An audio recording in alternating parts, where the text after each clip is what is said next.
Hey everybody, Marcus Crawford here with the Idaho Quadcopter channel, and of course a shout out to my friends at the Drone Seekers, as well as a shout out to Zino Nation and all the people that are involved there. Of course, QC guy does a lot of work here. Hugh Pollock recently did a really nice test on the new firmware, and of course Ron Brown, Gorilla Man, many others that put a lot of work into testing this drone and making sure it does what we want it to do.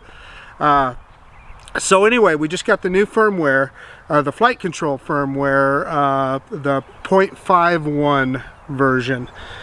So we're going to try that out today. So what we're interested in is mostly making sure that the drone, when it goes out to maximum range and disconnects. Will it reconnect, will it execute a return to home like it used to do before 0.50?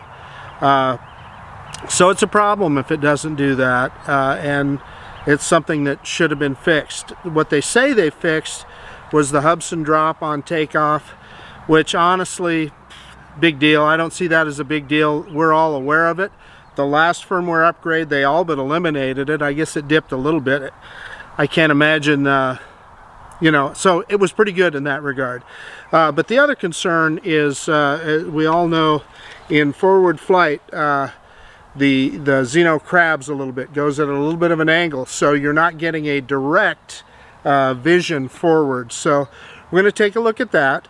And then also, like I said, I'm going to try that distance flight first thing on a fresh battery, and depending on how much battery we have when we get back from that, we'll try some right and left turns and see how stable the craft is. Although there again, I want to add, typically you're not going to be flying that close to the ground, so I don't see those things as a big issue for the Zino, but some people do, and it's of interest.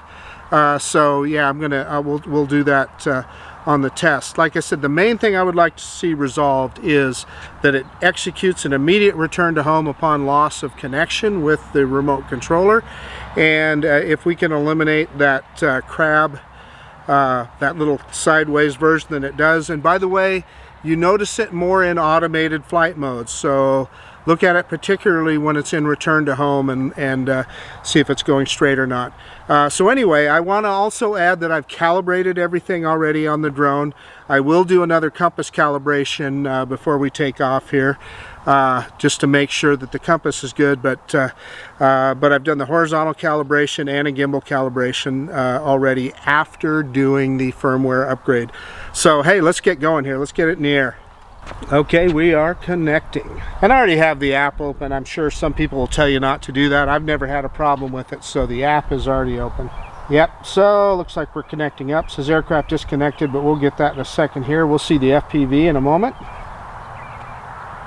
Yeah, there we are. There's FPV. So let's it says weak GPS signal. Let's let it get GPS, and then we will also bind the GPS, and yes, I know that is mostly just for some of the automated flight modes, but I'm going to do it anyway. As soon as we have that, we'll go in and do yeah, motor's locked. Okay, so let's go in and do a compass calibration. That is at the very bottom here. Compass calibration, and it wants me to bind the aircraft first, so we're going to do that.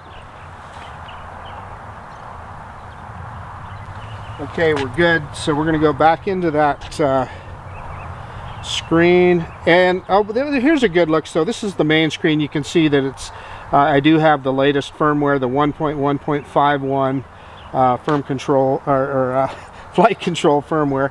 So let's go back to that little bottom, looks like a clover leaf down there at the bottom, and we're going to go into compass calibration. So I'm going to do it the old twirl around, old-fashioned way. This is DJI style, you get dizzy. So now it's wanting me to point it down, and we get that tilt angle error, which is good. That's just gimbal protection. And we got it. And yes, I am dizzy. I don't think it's necessary, but I spread out the props there.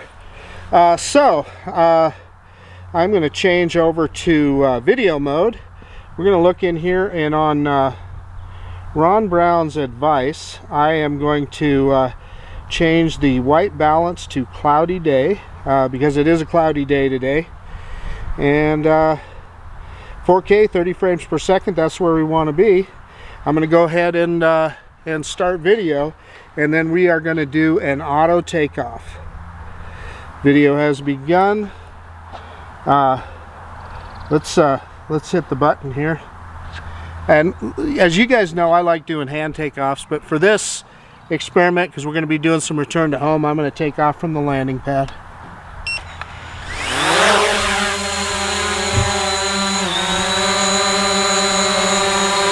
Wow, so there we go. You guys can see that. There was virtually no drop. In fact, it's rising just a little bit. Let's bring it down here a little. And let's spin it around so you can take a look. There she is. Kind of fun watching that gimbal in action. And it was sinking a little bit there on its own.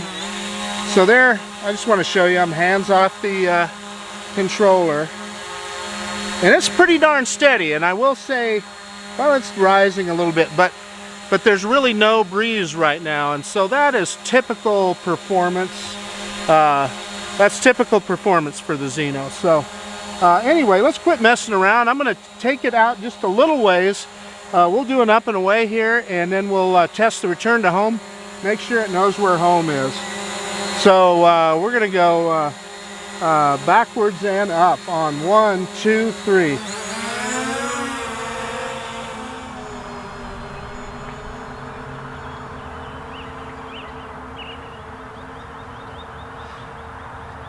Okay, we're far enough out there. I am going to do just a quick yaw here, just so we can look at the horizon.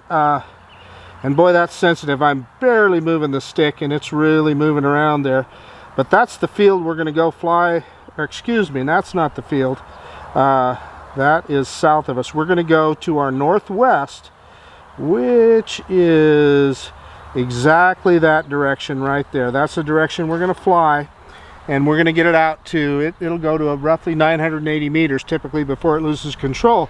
But in the meantime, we want to make sure that it knows its way home.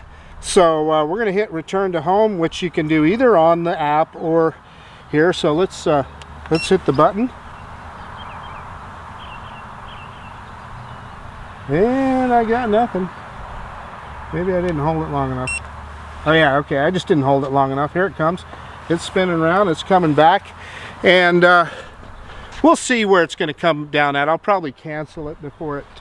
what we're looking for is we want to make sure it knows its way home. And I've got the gimbal speed turned way down, so that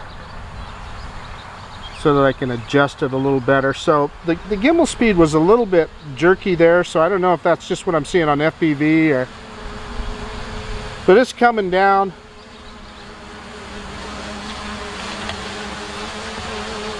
Yeah, it's we'll cancel it here. Yeah, it's gonna land in the grass. It's slowing down. This is typical, so I'm gonna cancel. So then it just went into a hover there. I'm gonna bring it over here so you guys can see it in the range of the camera. I'm not sure you could see where it was gonna land there. But anyway, let's pick the gimbal back up. Well, I'm going to have to speed that gimbal speed back up. I slowed it down, I think, just a little bit too far. Okay, so we got the gimbal picked up. Let's turn around and let's head out.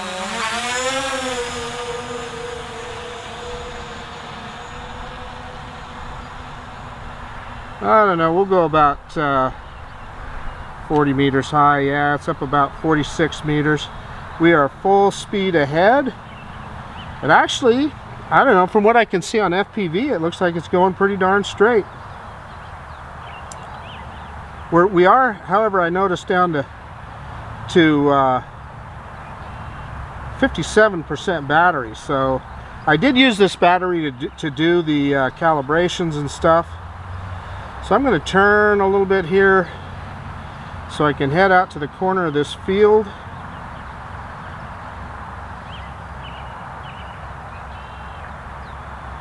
.3 meters per second, which is pretty good. That was me turning it again. We're at 500 meters. So in the past, I have only been able to get to roughly 980 meters without losing connection. But boy, we got a good connection. I am working to keep the controller pointed that direction.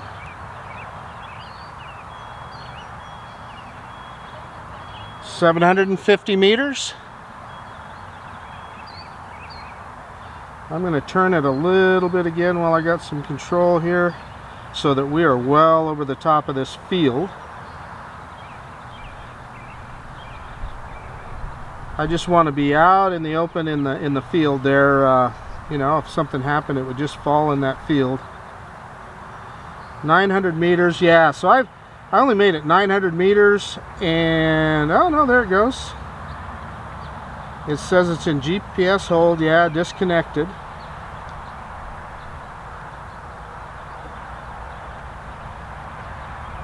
So I'm not seeing any movement.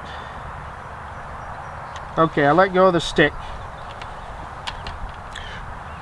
And yeah, so I lost FPV too just then. So let me look at my watch here.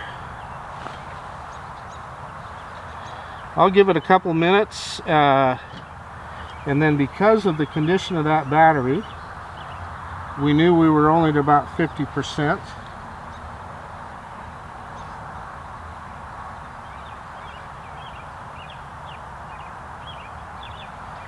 Yeah, now it should be, it should have really got with the program, and I would think that I would have had connection by now. In fact, I know that I would have had connection by now. Oh, it's in return mode. Hey, there it is. I lied to you. So here she comes. Oh no. So as soon as it got a connection, it went into GPS hold. So let's bring it home. So here she comes. So what we're going to look for now, so that was successful. So what I can't tell you is I also lost FPV that time. So that could have triggered the return to home. So I don't know. I'm going to say I don't know if this is a 100% conclusive test, simply because, like I said, in the past you would lose the controller connection, but the FPV stayed on and it wouldn't return to home. But I think I lost both that time. We'll have to review it when I get home.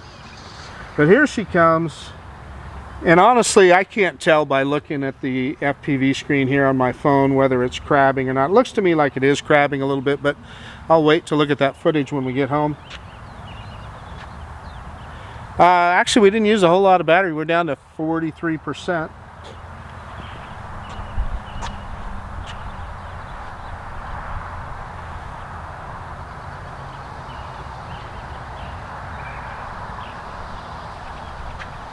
Here she comes.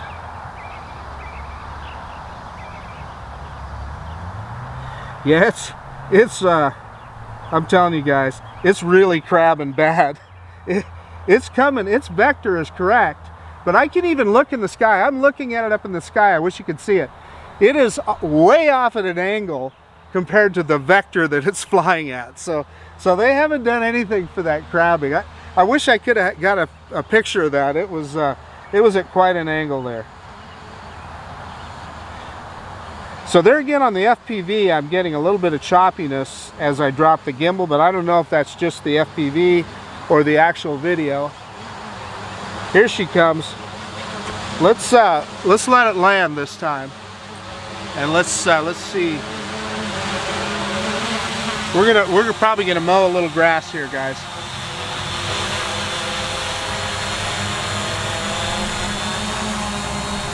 Yeah, we're gonna mow a little grass, but that's all right.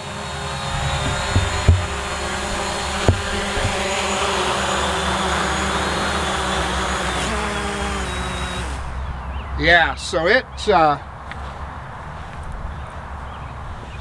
so that was kind of interesting because it was a little bit off. The one, it kind of, you could tell it kind of wasn't sure if it was on the ground or not. But as soon as the one prop caught the grass and stopped, it shut the motor. So I'd say that's a good thing, not a bad thing. So let's pick it up and let's take off again.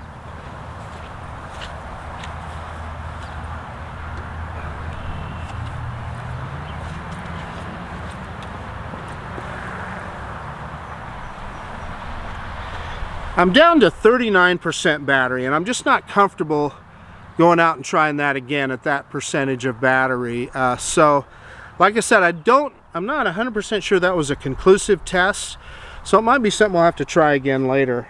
But however, it came back. I didn't touch the controller, it came back. So you know, that's a success. So anyway, let's take off. And this will give us another look at the Hubsan drop. Maybe I'll drop the camera just a little here. Okay, and then I'm gonna, yeah, you can't really see it there, can you? There we go. So there you can see it. I'm gonna hit the takeoff button here.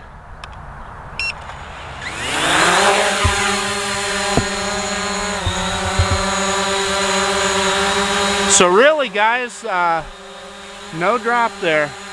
I don't know if you can see that on the camera or not. I'm going to bring it down. Yeah, there we go. You couldn't see that.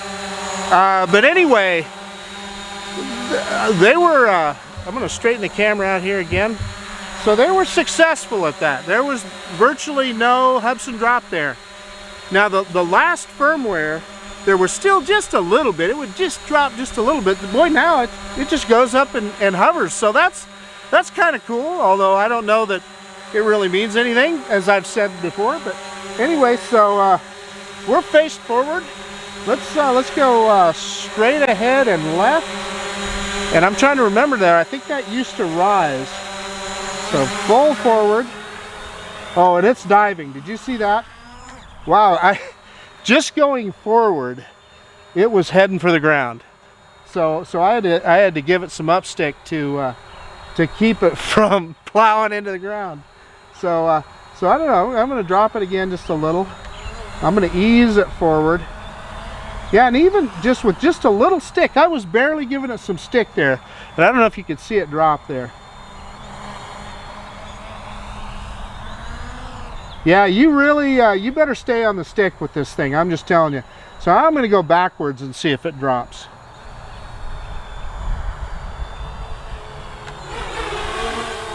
So backwards, it seemed fine. I don't know, guys.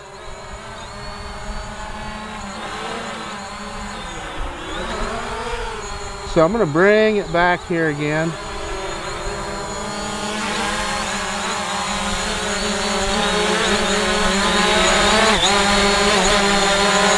Okay.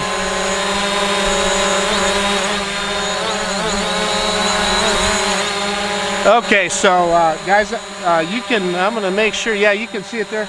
I'm going to go full stick forward. 1, 2, 3.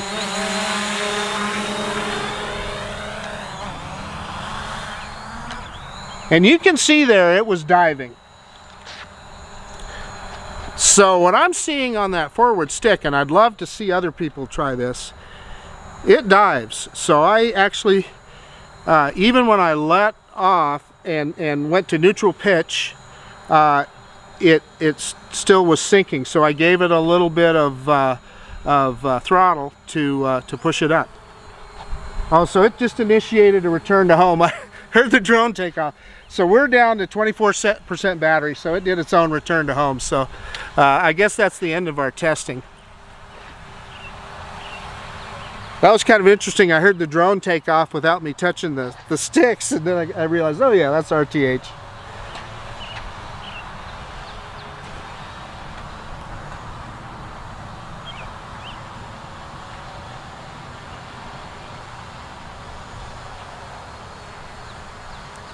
So I think what we'll do here, guys, is I will, as soon as it drops here a little bit, I'll cancel return to home, and we'll demonstrate a hand catch. That's one of the frustrating things. Okay, I'm going to cancel and bring it down here.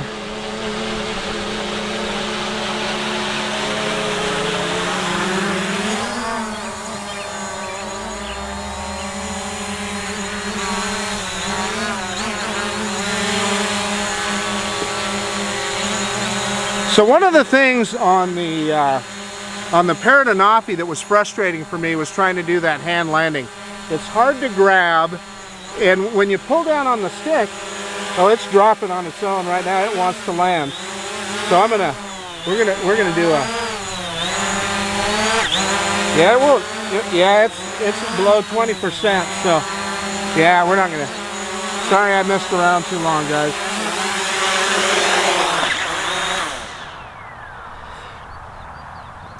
So you couldn't see that. I didn't have time to point the camera down. But as soon as it hit the ground, I had the back leg a little bit off of the concrete there, yeah,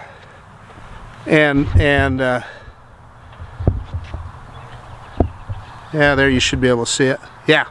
So I just held the stick down and it cut the motors. And so one of my frustrations on the Paradenofi is, as I was trying to hand land it, I was holding the stick all the way down and it did not cut the motors. So I'm not sure. I think that's an issue with that drone. I probably will not ever try and do a palm landing with that thing again, which it's supposed to be able to do. The sensors on the bottom are supposed to see your palm. Let me add also, somebody told me to do a reset of that drone. I think Gorilla Man has it listed in his and some other people. So I am going to do a reset of that drone and we'll see if that changes. But the other problem I had with the Anafi was when I was landing on this landing pad, it was just bouncing around and I couldn't shut off the motors, and I kind of got a little flustered and I hit the power button. Probably what I should have done was either A, hit the land button again, or B, I should have given it some throttle and tried to land again. But in any case, I digress. So let me pick up the little Zino here, and we can draw some conclusions.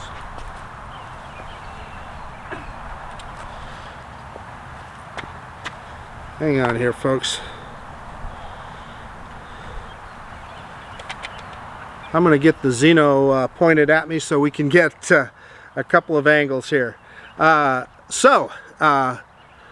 Our goal today in testing out the new 1.1.51 firmware was to see if it would do a return to home upon loss of connection. It did exactly that. The one caveat I'm going to throw on there is it seemed that I also lost FPV in addition to the controller connection, and I know when you lose FPV it for certain will initiate an RTH. So is that what happened? I don't know. Here's what I'm going to tell you. It did, though, what it was supposed to do. I did not have to disconnect the controller to get it to initiate an RTH. As for yeah, it's telling me the compass readings are abnormal. I don't know. I've got it really close to a steel roof here on this building. So then the other thing that we wanted and hoped for improvement on was the way it crabs. That is particularly exacerbated when it's in an automated flight mode. And when it was doing its return to home, the vector was right on. It was perfect. It was coming back directly to us. The drone itself was at an angle, and it was at a pretty acute angle. I was looking at it up in the sky, and it was just very obvious that it was the drone was going a different direction than what the camera was pointed. So Hubsan, if you're listening, I would love to see some kind of cure to that. That would really help us. And then secondly, I wanted to try some turns. We kind of ran out of battery before we tried that, but we just did go forward and backward. And you saw on the camera going forward, when I give it full stick forward, or even partial stick forward, not even full stick, the drone pitch forward, the drone would dive, and had I let it, it would have gone right into, it would have just crashed right into the grass, which you guys have seen me do before. So you have to give it a little throttle, and that's just something I really, there again, I'm going to tell you that I don't see that as a big issue. How often are you going to be flying that close to the ground? And if you find yourself in a situation where you are, if you're just aware of that, you're fine, and the drone will, you won't crash. Interestingly though, when I reversed it, full pitch reverse, it seemed like it was perfectly flat. So I don't know if that is an aerodynamic thing. I have no idea, but there again, Hubsan, if you're listening, that's something that we would all love to have you look at. Again, I think this is, I'm talking about a lot of criticisms, but let me tell you, this is a phenomenal piece of technology. I'm going to defend it here at the close. People are buying this drone for $250. What you get for $250 to me is just, it's just phenomenal. It is a GPS drone with a solid connection. That time I only got out to about 920 meters, but they advertise a kilometer range. You know what, anything over 900 meters is fine with me. And let me tell you, that's as far as you want to fly anyway. I just trying to imagine a situation where you would need to fly any further than that. So at least me personally, that's good. And you'll see, I'm anxious to look at the footage here because I did put the white balance in cloudy, as my friend Ron Brown suggested that I do. So I'm anxious to look at that footage and see how it looks. But we know that it has really good solid 4K footage. Hubsan has done a phenomenal job with the camera on this drone, and yeah, does it have as many features and things as FIMI X8 SE? Is it as fast? Nope. Does it have all the features, and is it as quiet, etc., as the Parrot and Afi? Nope. But you are going to pay about twice as much money for those drones as you will for this one, so you need to take that into account, let alone trying to compare it to some of the DJI Mavics. Now, where I think you probably could make a little bit of a comparison is comparing this to the Spark, the DJI Spark. Pluses and minuses there. The Spark is probably less hands-on, probably more trouble-free, easier to do updates, etc. But you don't get a 4K picture like you do on this 4K video. That one is only 1080p, and also this drone has a longer battery life. You saw a fairly short battery life this time, but I had been using this battery to do updates and calibrations, etc. So we probably didn't have a full battery at takeoff there, and then we were full throttle much of the time that we were flying the drone today. So all of that said, I think it was a successful flight. I think we proved that this is a solid product, and the main thing I wanted to know is if it goes out of range, is it going to turn around and come back? Now, if you better throw this in there, if you find yourself in that situation and you more than a couple of minutes. Okay, sorry guys, I had to restart the video on the Canon M50. It goes to a certain distance and then it shuts off. So what I was saying is, if you find yourself out at range and you lose connection and the drone is not, you don't see it return to home within just a couple of minutes, I would give it a couple of minutes, simply turn the controller back off and then power it back on, and the drone will initiate a return to home, and you'll get control of it again as it gets closer. And even, let me say this, even if you don't reconnect to the drone, it'll still do an RTH, and it will land. This drone typically lands 2 or 3 meters from its takeoff point, probably a couple of meters away. Anyway, that's about all I got today. So, gosh, I hope you got some good out of this video. This is Marcus Crawford with the Idaho Quadcopter channel out. And if you like this kind of content, please consider subscribing to my channel. And if you're already subscribed, hit that bell notification so you see when we come out with a new video.